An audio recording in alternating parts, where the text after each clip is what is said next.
শুভেচ্ছা জানাচ্ছি আমি রাব্বিল হাসান রূপম। গত ভিডিও টিউটোরিয়ালে আমরা দেখেছিলাম যে আমরা কিভাবে জেসন রেসপন্স নিয়ে আসতে পারি। এই ভিডিও টিউটোরিয়ালে এসে আমরা দেখব যে আমরা কিভাবে ডাউনলোড রেসপন্স নিয়ে আসতে পারি।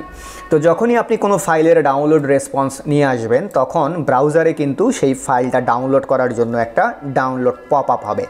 বিষয়টা ঠিক এরকম যে আপনি ব্রাউজারে গিয়ে যখন কোনো কিছু ডাউনলোড করেন বা ডাউনলোড করার জন্য যখন আপনি প্রেস করেন তখন কি হয়, একটা ব্রাউজারে একটা পপ আপ আসে যে হচ্ছে সেভ অর ওপেন, হ্যাঁ, ডাউনলোডের একটা পপ আপ আসে।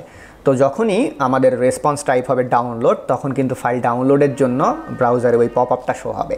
ওকে, তো ডাউনলোড রেসপন্সের জন্য এখানে আমি নতুন আরেকটা রাউট তৈরি করে নিচ্ছি। এই রাউটের নাম দিয়ে দিলাম হচ্ছে আমি গেট, রাউটের নাম দিয়ে দিচ্ছি হলাম আমি হচ্ছে 5। ওকে, দেন এখানে আমরা জানি যে একটা কলব্যাক ফাংশন দিয়ে দিতে হবে। এই কলব্যাক ফাংশনের ফার্স্ট প্যারামিটার হচ্ছে আমাদের রিকোয়েস্ট, সেকেন্ড প্যারামিটার হচ্ছে আমাদের রেসপন্স।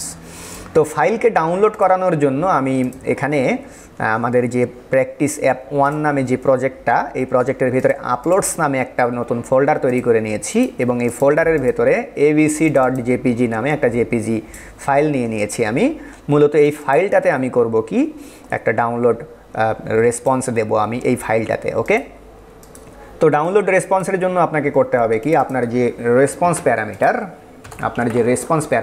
এই রেসপন্স প্যারামিটার থেকে ডট দিয়ে ডাউনলোড মেথডকে কল করতে হবে এবং আপনি কোন ফাইলকে ডাউনলোড করাতে চাচ্ছেন সেই ফাইলের যে পাথ, সেই পাথটা এখানে আপনাকে দিয়ে দিতে হবে। তো পাথ দেওয়ার জন্য প্রথমে আমরা করব কি, প্রথমে আমরা ডট দিব, ডট দিয়ে আমরা চলে যাব সরাসরি আমাদের যে আপলোডস নামে ফোল্ডার আছে সেই ফোল্ডারের ভেতরে। এখানে আমি আপলোডস ফোল্ডারের ভেতরে চলে গেলাম। দেন আপলোডস ফোল্ডারের ভেতরে আমার যে ফাইলের নাম, সেই ফাইলের নাম হচ্ছে abc.jpg।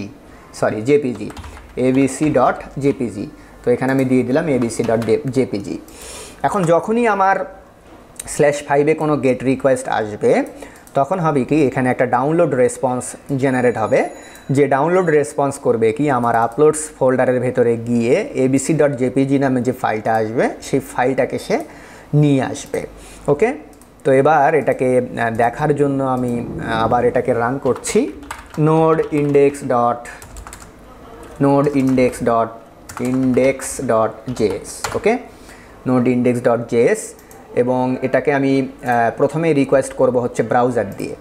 প্রথমে রিকোয়েস্ট করব ব্রাউজার দিয়ে। তাহলে ব্রাউজার দিয়ে যদি আমরা এখানে রিকোয়েস্ট পাঠাই, আমরা রিকোয়েস্ট পাঠাচ্ছিলাম 8000-এ, আমাদের রাউটিং ইনপয়েন্টের নাম ছিল 5, দেন হিট ইন্টার। তাহলে খেয়াল করে দেখুন, যখনই আমরা /5 দিয়ে এখানে রিকোয়েস্ট পাঠিয়েছি তখন রেসপন্স আকারে কিন্তু আমাদের একটা ডাউনলোড রেসপন্স আসলো।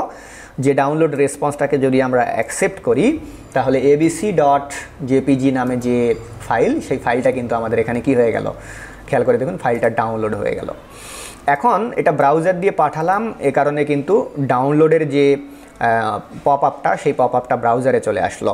বাট এবার যদি আমি ব্রাউজার দিয়ে রিকোয়েস্ট না পাঠিয়ে এই রিকোয়েস্টটা যদি আমি পোস্টম্যান দিয়ে পাঠাই, পোস্টম্যান দিয়ে পাঠালে কিন্তু এরকম পপ আপটা আমরা দেখতে পাবো না, কেননা পোস্টম্যানে তো আর ব্রাউজারের ফিচারগুলো নাই। পোস্টম্যান করবে কি, ডাইরেক্ট ফাইলটাকে ডাউনলোড করে পুরো প্রিভিউটাই সরাসরি আমাদেরকে দেখিয়ে দিবে।